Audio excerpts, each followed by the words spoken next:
হায় মা গো পাপাকা পরি বাঘ দেখে কিভাবে তেলা পাকার মতো লাফাইতাছে।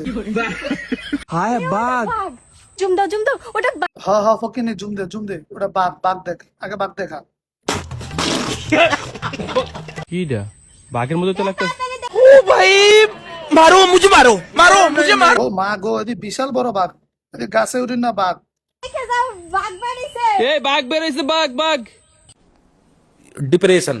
হ ফকিনি তোর শোয়ের ভিতরে নেবা হইছে, এটা বাঘ। আরে না এটা ভাল্লুক। কিরে তোরা কি হুক না খাস না ভিজা খাস না এক্সপায়ার মাল খাস? এটা তো গাছে উঠি না বাঘ, শোয়ে দেওস না। तू समझा? हाँ। नहीं तू समझा नहीं। বানর এত ছোট হয় না। হ আপা ঠিকই তো, বানর আপনার সমান বড়, বানর কি এত ছোট হয় নাকি?